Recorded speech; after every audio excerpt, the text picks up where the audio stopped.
So today on my channel, I'm currently on a path that if you go behind me, directly behind my shoulder, you can go up the hill, and it's a sizable hill, and it's been staircase has been put in many years ago. I did a video last week with regards to what's at the top of that hill, and that's Roselands School, also known as the Roselands area.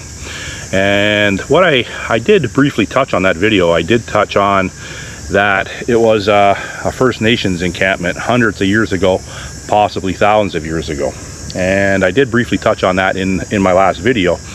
But the name Roselands, it got its name from when they developed the land. It was all wild roses. So that would have been something to see back in the day. I don't know how long those wild roses were there. 100 years, 200 years, who knows? But the focal point of this video is I'm going to be following this trail. So now if you come down this trail, it is a part of an ancient trail, and the ancient trail is called the Carrying Place Trail, also known as the Humber Portage. And so to my right is Scarlet Woods Golf Course, and I believe that's the first tee box right through that fence there. I can actually hear the golfers, and they can probably hear me, unfortunately. So back hundreds of years and possibly thousands of years, I'm thinking this was a natural, this was part of the Carrying Place Trail, because that's why the First Nation settlement was up there, because of its close proximity to the Carrying Place Trail. So the Carrying Place Trail would follow that path, long before stairs, and it would probably go through the golf course. I won't have the luxury of going through the golf course today. I have to go around. So I have to go back through this residential neighborhood down to Scarlet Road, down to Eglinton, and I have to go east on Eglinton. I got to cross Eglinton at the Scarlet Woods Golf Course entrance onto Emmett Avenue. So then I take Emmett Avenue around until I can hook up with the Carrying Place Trail again. There's a construction site going on there with regards to the Eglinton Crosstown Light Rapid Transit. They're building a bridge over the Humber River that's running parallel with the Eglinton Street Bridge, Eglinton Avenue Bridge, I should say. So I'm going to take you over there, and I've been on this trail many times before, but I failed. The bugs are pretty bad in here. I failed to mention that it is the trail that I've been on many times is actually part of the Carrying Place Trail. And I'm getting eaten by mosquitoes here, so I got to get going. So I'm not going to film too much from here to there, but once I get to the trail, I'm going to go over the trail with you.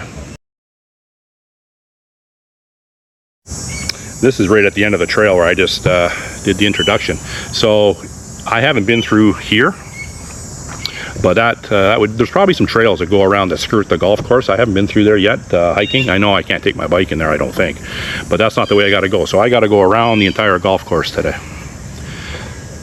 And back in the day, obviously First Nations and European settlers would have gone across a golf course. I don't think it was a golf course back then. So I just crossed the Humber River on Scarlet Road, just south of Eden Bridge. That's where Rob Ford used to live. I've done a couple videos on that. So currently I'm on the west side of the Humber River. The Carrying Place Trail navigated on the east side of the Humber River. So I'm just showing you the access point for this trail off Scarlet Road.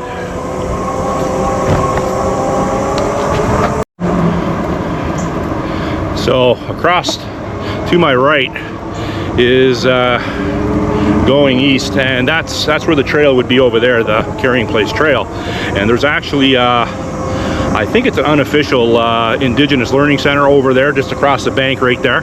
I've been to it before. I did a video on that. They had a sweat lodge there. And once I get onto the Carrying Place Trail, there's a more official Indigenous training center, very much so. And I've done a video on that as well. It's on my channel.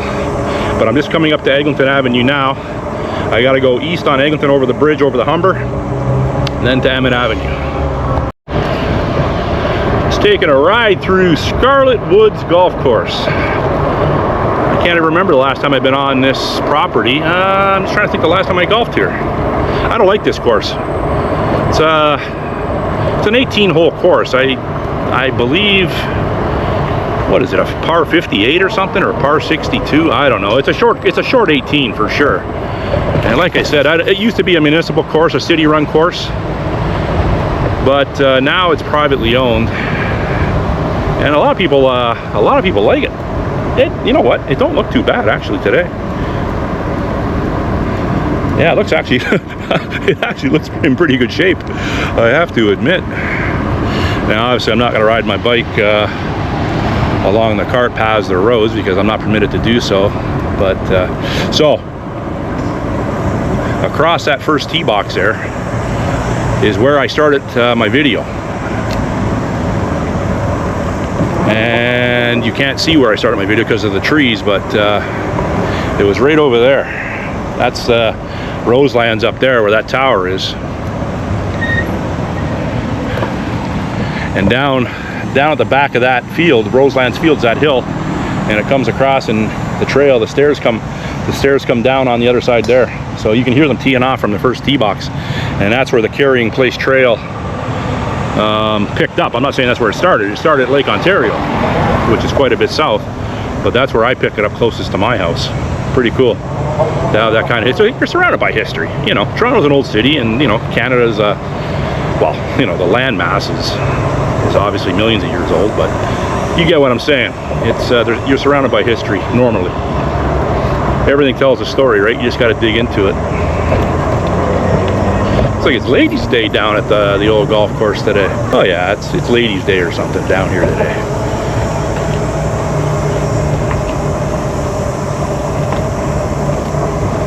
Looks like someone left their car door open back there. Whatever. Or they went to get their golf cart, I don't know. But anyhow. So now I'm going north on Emmett Avenue.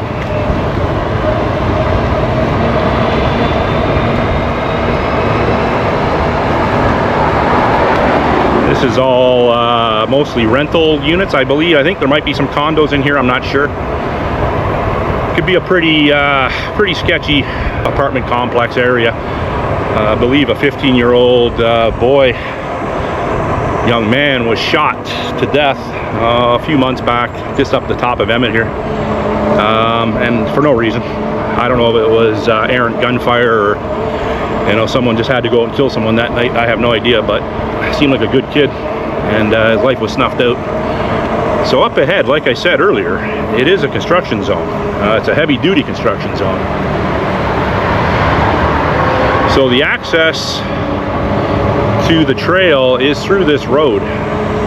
There is another access point I will show you once I get to that point in the trail. So right here, that guy's directing traffic. So this is a service road. You can go underneath. You can go underneath the Eglinton Bridge, and that'll lead you to an Indigenous sweat lodge over that way, and the Scarlet Woods Golf Course again. And this is the start of the, well, not the start. I've already been on the start of the Carrying Place Trail, but this is actually a really nice trail. I've been on it quite a few times now, and I kind of know it pretty well. Now, like I said earlier, this trail has been dated as far back as the 15 and 1600s, used by European settlers as a fur trading trail, and whatever other necessities that were needed to go along this trail back in those days. And it was a trail that originated at the northern shore of Lake Ontario, and it provided passage to Lake Simcoe and the northern Great Lakes and other points up that way. You know, I'm assuming the French River, Spanish River, all up that way in northern Ontario. But it's just interesting that I've never really touched. I knew this trail, what it was. I just never touched on it before and gave it any history. But it's I'm on a trail that potentially is at least 1,000 years old. So it's kind of interesting, and I'll show you. It's from this point where I'm at now to the termination point where I'm going to stop, because it comes up to a waterfalls or a weir. It's the largest waterfalls on the Humber River.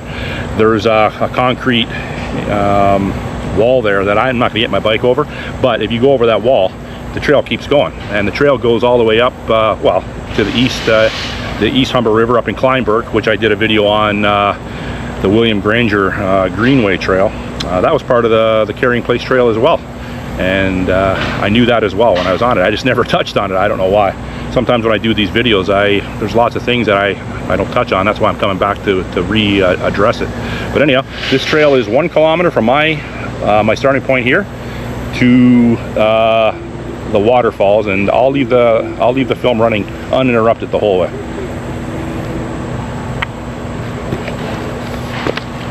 Put my helmet back on. It's got some loose soil up here and overhanging branches, and my lustrous thick hair will not protect me from either falling or branches. A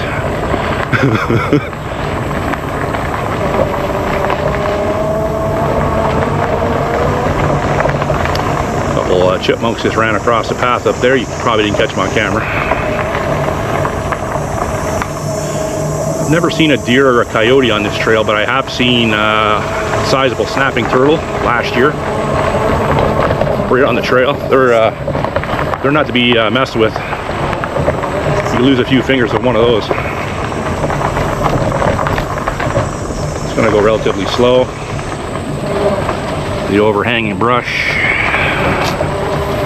But yeah, it's a really nice trail. And not usually a lot of people on it, but people that know the trail, they use it quite regularly.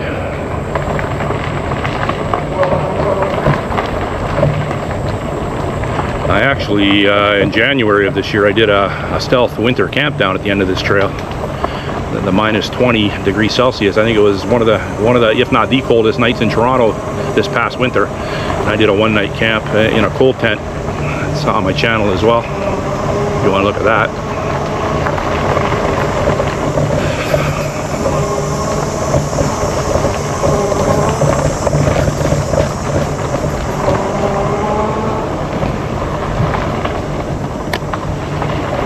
Now this trail, obviously, city vehicles come down here because it's wide enough for a pickup truck. Service vehicles. Over here are houses for bats.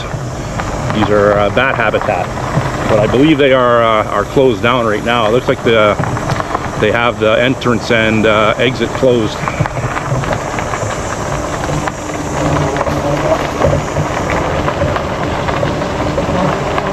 Up ahead will be the entranceway to a First Nations Learning Center. There's a plot of land allotted for a First Nations Learning Center. I've been through there. I've done a video on that as well. There's teepees set up, sweat lodges, indigenous gardens, access to the Humber River there. And here is the entranceway to the indigenous bush teaching gathering space, and I've been up in there and I've done a video on it. I'm not going to go in there today. Just going to stay on the Carrying Place Trail, but you can understand the necessity to have camps and base camps along this trail for the First Nations people and European settlers back in the day, because you needed a place to camp for the night, and you needed a place for shelter, a place to ply your trade, whether that be fur trapping, whatever. And up in here is a trail that goes to up into the western area.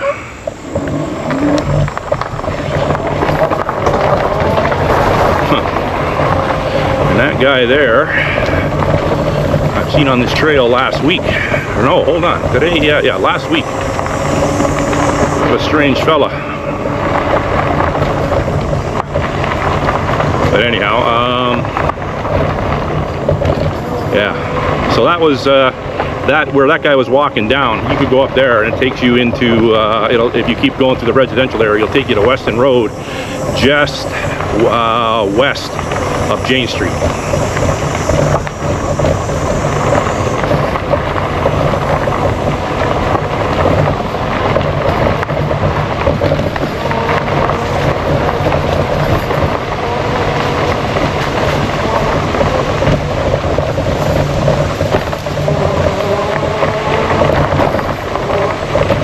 Now this is the wall I was talking about, and the waterfalls. I've been here many times before. You've seen it on my videos if you watch my videos, the 20 or 30 people that tune in. So if you go up and to the right, you can continue with the Carrying Place Trail, and it'll go through Weston. Then it follows the trail where I took a couple of weeks ago, where it goes over the Humber River near the 401 in Weston. Then you can keep following the Carrying Place Trail, which is the East Humber recreational trail now, and it follows the original route of First Nations. So, and I've been all through that. So in a future video, around Albion, around the Humber Valley Golf Course, the the East Humber Trail branches off, and I took it to Islington and Finch to do my my William Granger Greenway Trail. But it goes up. If I branch off to the east, it'll take me to up by Weston Road and Weston and Shepherd, Weston and Finch area. I haven't been on that trail yet, but I'm going to do that in one of my rides coming up before the end of the summer. So I'm just going to head back the same way I came in. Like I said, that was 1 kilometer of the First Nations Carrying Place Trail.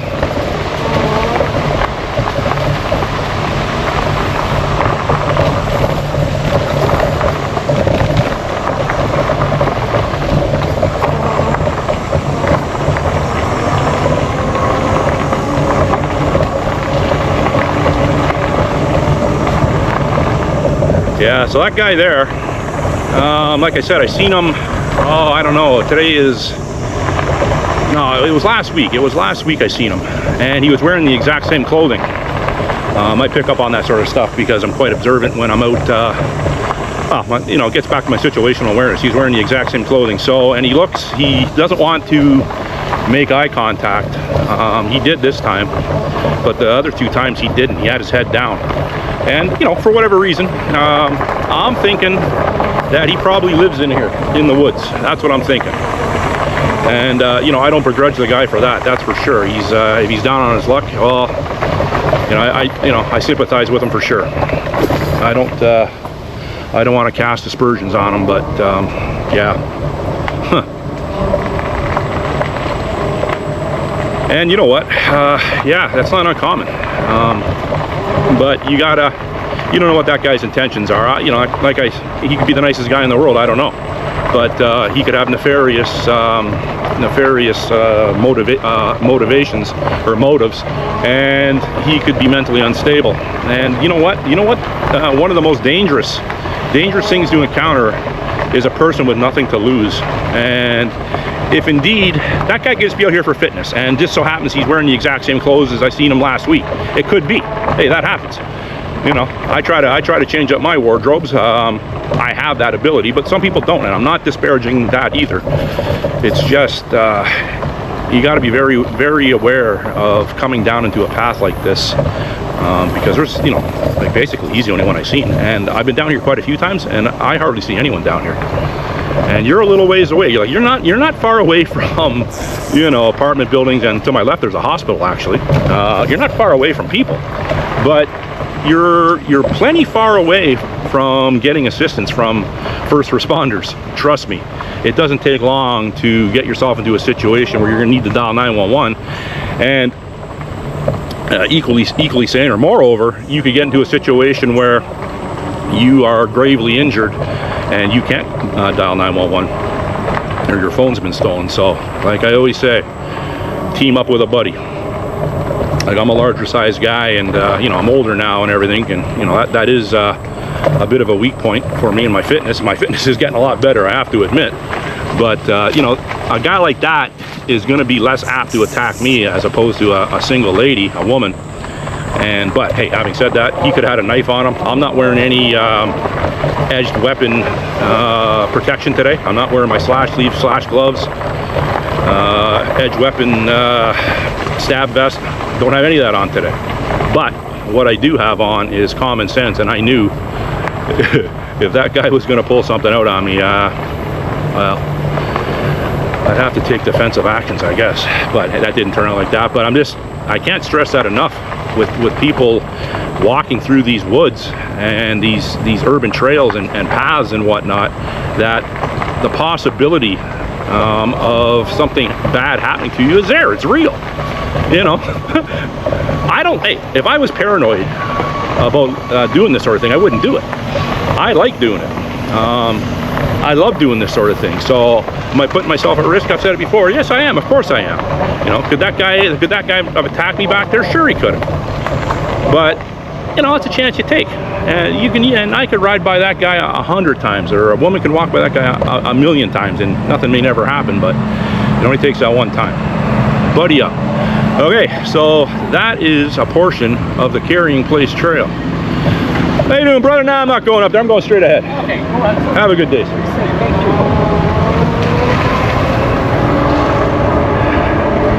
Yeah, these construction guys, you treat them with a little respect, and you know what? That goes a long way. I always try to treat people the way I want to be treated.